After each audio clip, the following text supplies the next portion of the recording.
The historical backdrop for the biblical story are the civilizations of the ancient Mediterranean and Middle Eastern world.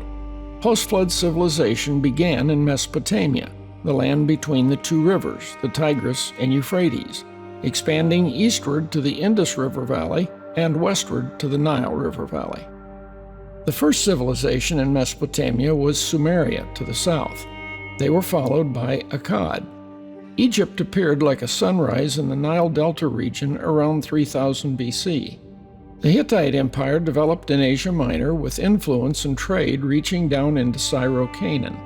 Phoenicia, centered at Tyre and Sidon, just north of Israel, developed a merchant fleet that covered the entire Mediterranean Sea and beyond. In northern Mesopotamia, the Assyrian Empire developed, and for several centuries its war machine was feared throughout the Middle East. Eventually, Assyria fell to the Neo-Babylonian Empire, which rose to a high level rapidly. But after conquering the Middle East, it declined just as rapidly.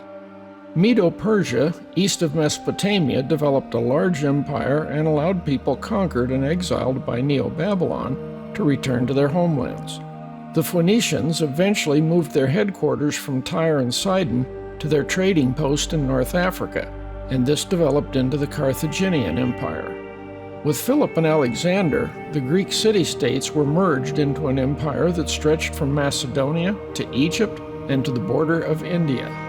After defeating Carthage, the Romans came to control all of the territory surrounding the Mediterranean Sea, and this included Syria, Palestine, and Egypt when Jesus appeared.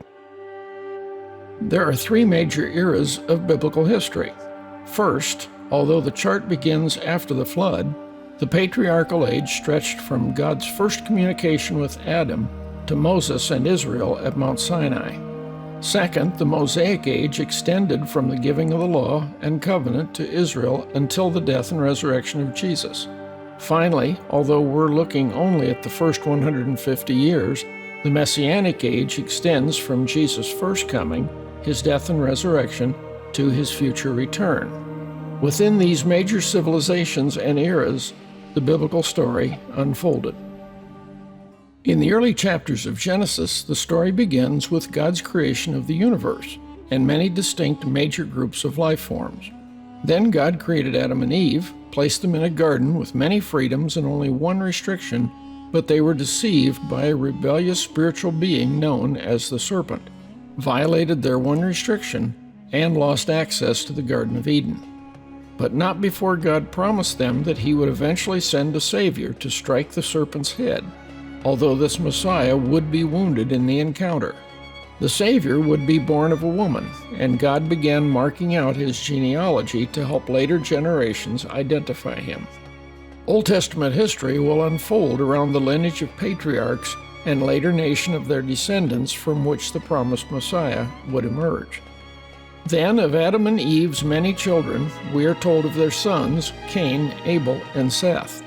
Sometime later, we meet Noah and his sons, Ham, Shem, and Japheth, who built the ark and, along with representatives of the major life forms, survived the Great Flood.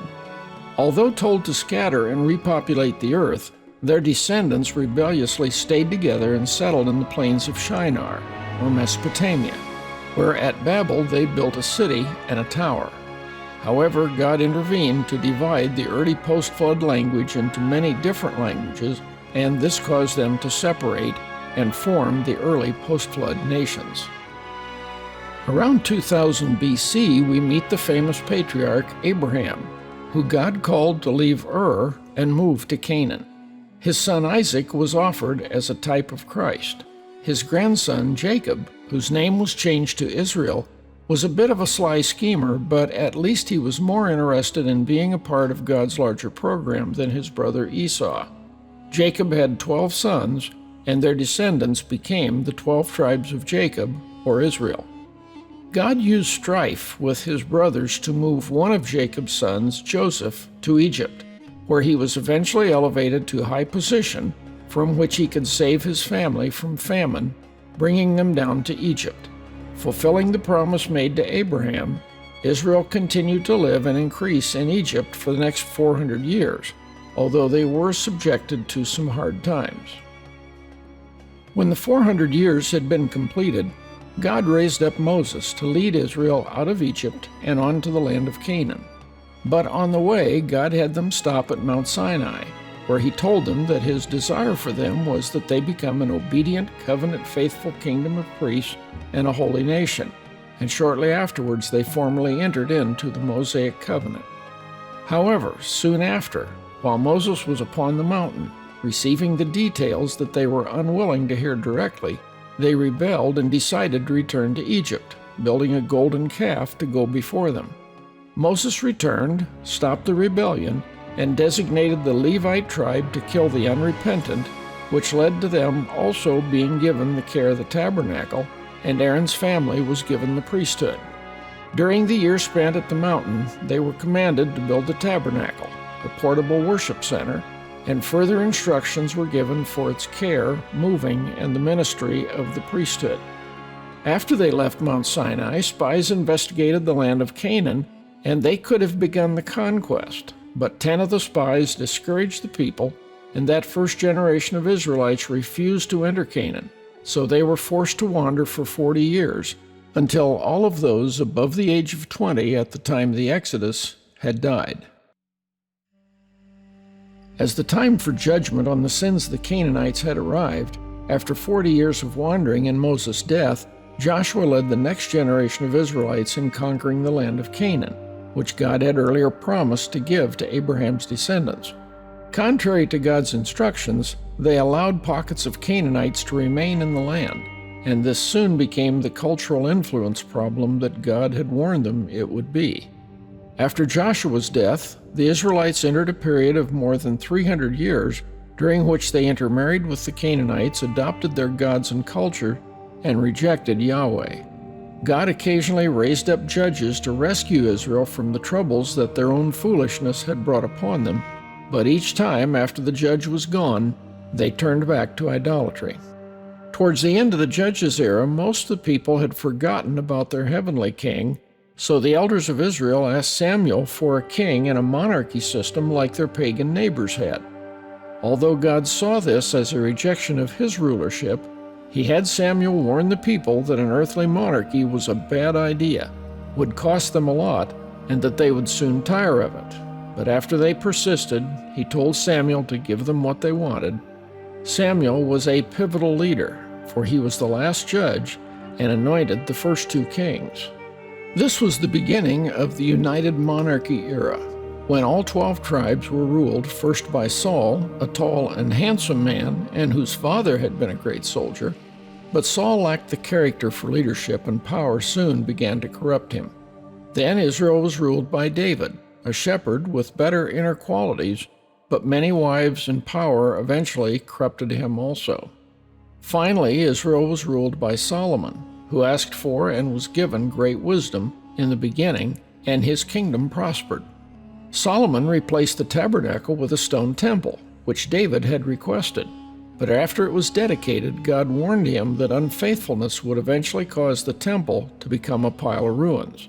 Later in his life, Solomon established idol shrines around Jerusalem to please his many foreign wives, and this idolatry corrupted Judah for the next 300 years.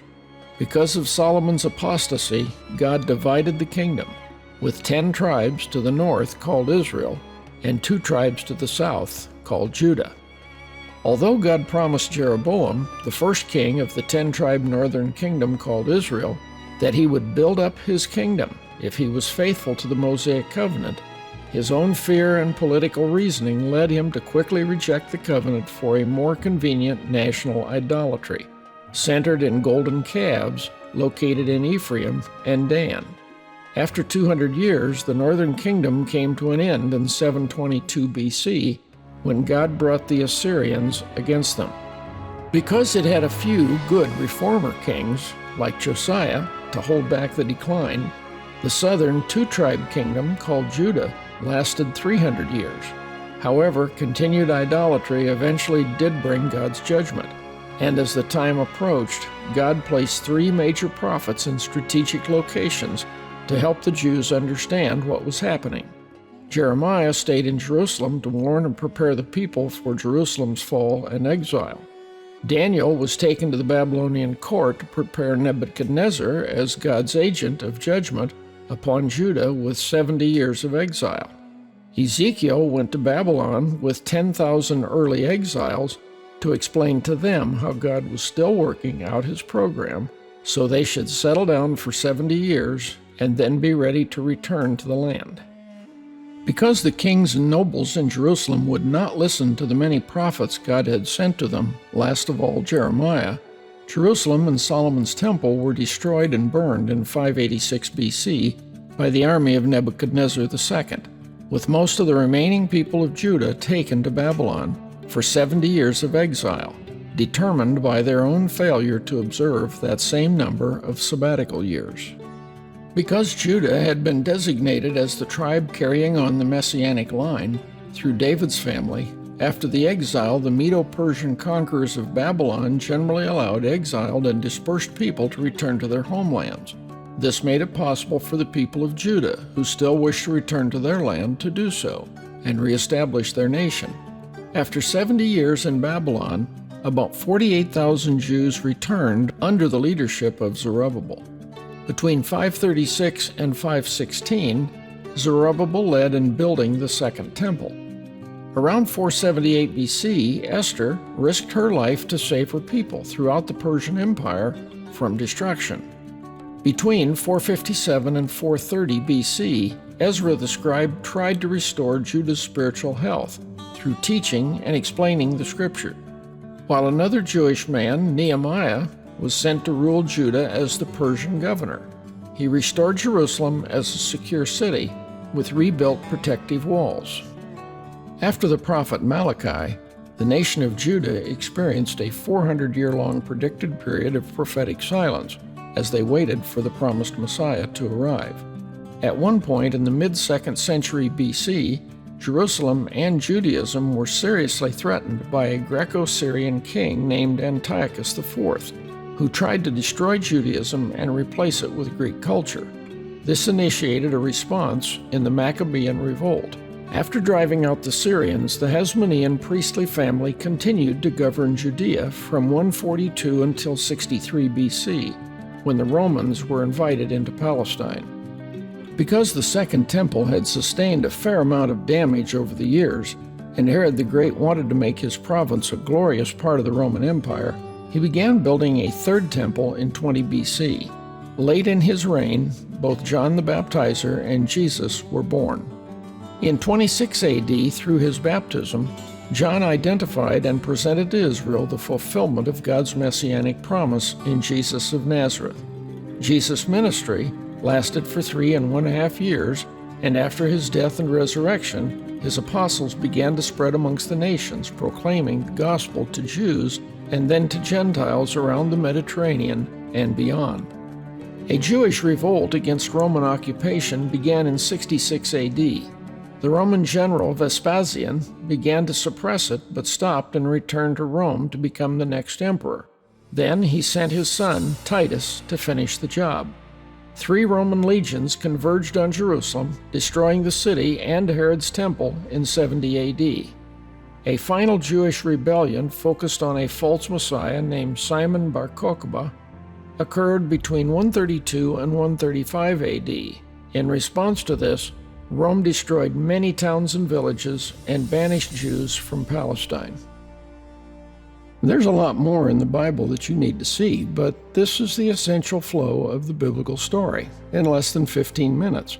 And once you understand the flow of the larger story, a lot of smaller things will start to make sense.